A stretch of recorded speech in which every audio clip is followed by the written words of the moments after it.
ये है फिल्म जाने तू या जाने ना का सॉन्ग कभी कभी अदिति, और ये है फिल्म बुढ़ा मिल गया का फेमस सॉन्ग रात कली एक ख्वाब में आई। अब ये दोनों सॉन्ग्स में एक सिमिलैरिटी है और वो है इनकी शूट लोकेशन। कभी कभी अदिति के कुछ पार्ट्स और रात कली ये पूरा सॉन्ग शूट किया गया है मुंबई के बांद्रा फोर्ट पे। और इंटरेस्टिंगली यहाँ पर शूट किए गए ये दोनों सॉन्ग्स, जिनमें ऑलमोस्ट 37 इयर्स का डिफरेंस है, ये हमें दिखाते हैं एक बड़ा कॉन्ट्रास्ट और हमें बताते हैं कि कैसे मुंबई शहर इन 37 इयर्स में चेंज हुआ है। इसे समझने के लिए हमें पहले इसकी थोड़ी सी हिस्ट्री जाननी होगी। जब मिड 1540s में पोर्चुगीज ने इस मुंबई रीजन पर कब्जा किया, तब उन्होंने कुछ सी फोर्ट्स बनवाए थे अपने डिफेंस के लिए, जिसमें से एक था ये बांद्रा फोर्ट, जिसे वो कैस्टेला दे अक्वाड़ा भी कहते थे। इस फोर्ट का कंस्ट्रक्शन रफली कंप्लीट हुआ था 1640s में, और ये पोर्चुगीज का इस रीजन में का एक इम्पोर्टेंट फोर्ट कम चेक पोस्ट बन गया था। लेकिन फिर 1661 में जब पोर्चुगल की प्रिंसेस कैथरीन द ब्रगैंजा और इंग्लैंड के किंग चार्ल्स II की शादी हुई, तब पोर्चुगल ने ब्रिटिश को दहेज के तौर पर कई सारी चीजें दी, और उनमें से एक थी ये मुंबई के 7 आइलैंड्स। कौन से? वर्ली, माहिम, परेल, मजगांव, बॉम्बे, लिटिल कोलाबा और कोलाबा।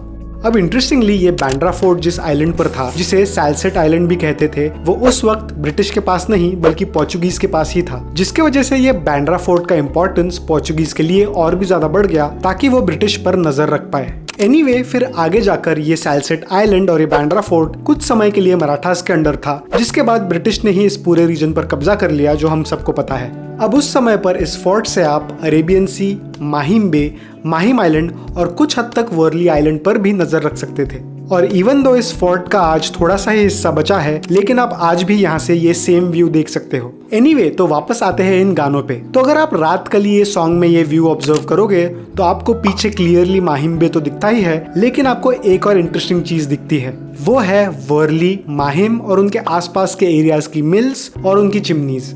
अराउंड 1850s से ऑलमोस्ट 1980s तक इस एरिया में कई सारी टेक्सटाइल मिल्स हुआ करती थी, और कुछ नंबर्स कहते हैं कि यहाँ पर ऑलमोस्ट 130 मिल्स थी, जो अभी ऑलमोस्ट सारी बंद हो चुकी है। लेकिन ये फिल्म जो 1971 में आई थी, इसमें आपको इनकी एक छोटी सी झलक देखने मिलती है। अब अगर हम फास्ट फॉरवर्ड करें तो साल 2008 में आई हुई ये फिल्म जाने तू या जाने ना के इस सॉन्ग में अगर हम सेम लोकेशन को देखें तो हमें पीछे ऑफ कोर्स ये मिल्स तो नहीं दिखती है, लेकिन इस बांद्रा फोर्ट के एकदम पास ही हमें दिखता है the Bandra Worli sea link, जो आज मुंबई शहर की एक आइडेंटिटी बन चुका है। ये सी लिंक ऑफिशियली ओपन हुआ था 30 जून 2009 को, और जब ये फिल्म रिलीज हुई तब ये सी लिंक अपने फाइनल स्टेजेस में था, which is why you can clearly see it in the song. अब ये दोनों अपने अपने टाइम के टॉप लव सॉन्ग्स थे, जिनमें द लीड हीरो अपनी हीरोइन के लिए अपना प्यार जता रहा है अपने स्टाइल में, जो उस टाइम पीरियड के लिए सूट करती थी। इन दोनों सॉन्ग्स का प्यार को दिखाने का स्टाइल कितना अलग है, ये हमें उनके टाइम पीरियड से पता चलता है। बट उसी के साथ इन 37 इयर्स में मुंबई ये शहर कितना चेंज हो गया है, ये भी हमें इनडायरेक्टली दिखता है।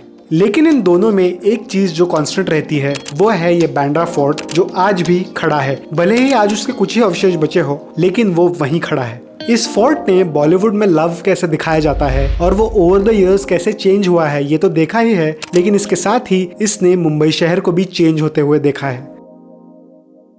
आई होप आपको ये वीडियो पसंद आया होगा। अगर आपके पास भी ऐसे कोई सॉन्ग सजेशंस है जिनको मैं एक हिस्टोरिकल पॉइंट ऑफ व्यू से डिस्कस कर पाऊँ, तो मुझे कमेंट करके जरूर बताओ, और हाँ, सब्सक्राइब भी कर ही लो। सी यू।